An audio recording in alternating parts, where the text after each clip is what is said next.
Hi friends, welcome back.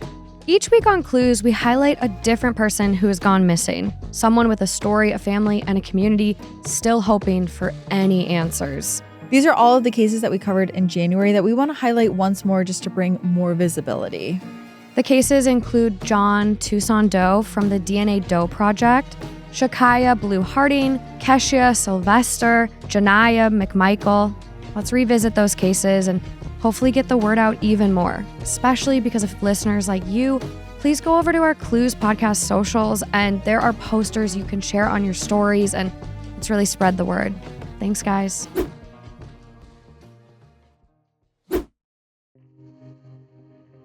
So we are highlighting the John Tucson Doe 1998 case. On October 1st, 1998, water surveyors from the city of Tucson came across the remains of a young man near a rural road in the desert. He was about 6 feet tall, weighed 252 pounds, and authorities believe that he had been dead for a number of days. John Doe had short, curly hair and wore tan shorts and a pullover shirt.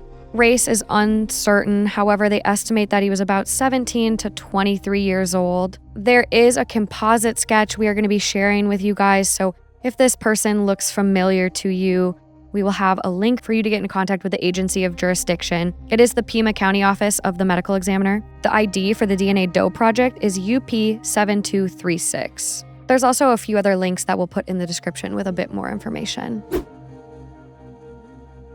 When we were doing the research on Jermain's case, I actually came across another missing Indigenous woman in the same area as Jermain. Her name is Shacaiah Blue Harding. She was last seen in Billings, Montana on the morning of July 25th, 2018. That is pretty close to Jermain's case. A bus ticket was purchased in Shacaiah's name for Grand Junction, Colorado, but there is no evidence it was ever used. The ticket was purchased the July 4th weekend in downtown Billings.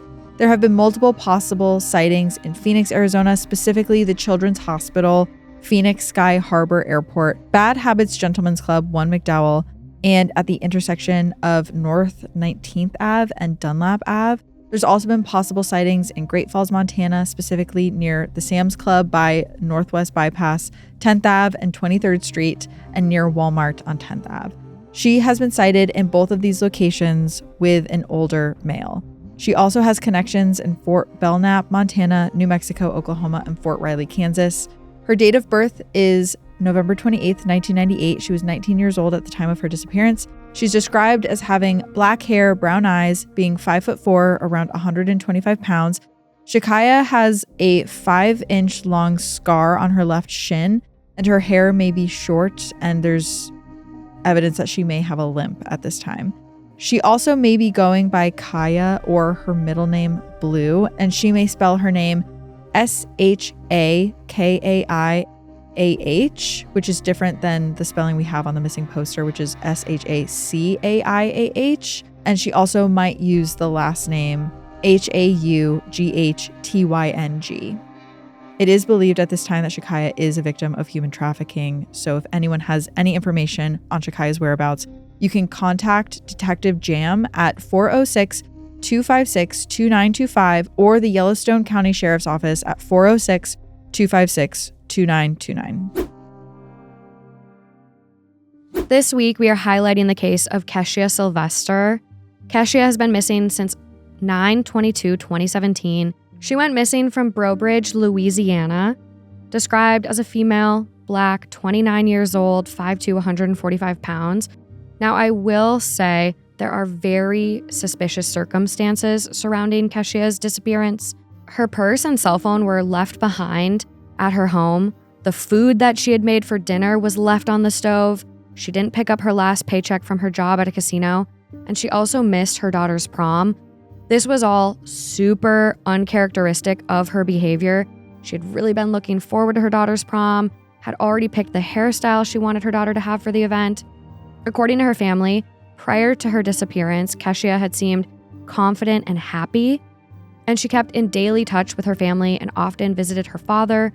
Only days after her disappearance, her landlord moved her belongings and the trailer in which she lived, something that her family believes led to possible evidence being lost or destroyed. Foul play is possible in her case, which still remains unsolved. Keshia has not been found. I saw in a recent update, computers and items were seized from the landlord, but nothing has been released at this time. So if you have any information in regards to Keshia and her disappearance, please contact the St. Martin's Parish Sheriff's Office at 337-394-3071.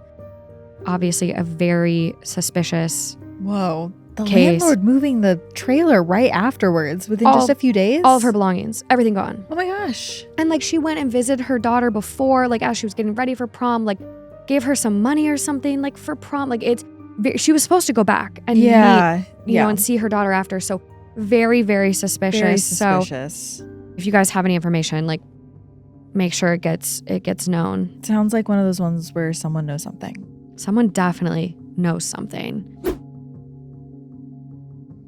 This week, we want to highlight the case of 14-year-old Shacaiah McMichael of Gary, Indiana, who disappeared, and currently there is a renewed push for answers in her case. So investigators now believe that the teen was a victim of foul play. Now, Shacaiah's mother, Jasmine McMichael, reported her missing on August 12, 2024, from their home near 19th Avenue and Virginia Street in Gary, Indiana. In October, a search warrant was executed. Gary police said that they have not released details of that search to preserve the integrity of the case. The FBI is also involved in the investigation and says it strongly suspects foul play. Shacaiah was last seen wearing a black hoodie, black pajama pants, and red/black shoes.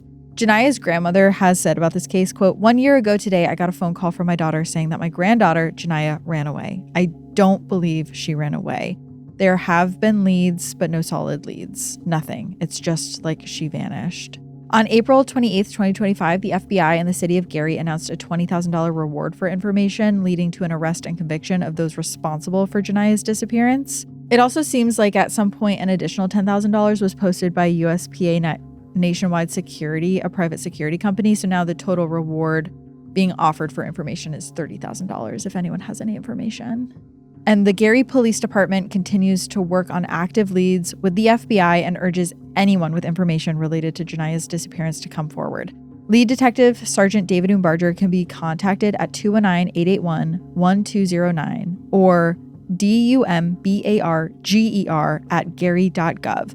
Additional tips can be submitted to the FBI at 1-800-CALL-FBI, that's 1-800-225-5324, or online at tips.fbi.gov. That concludes our recap of the missing people we've covered for the month of January, and their stories continue beyond this episode. So please, again, continue to share and amplify these cases and leave any that you want us to cover in the comments.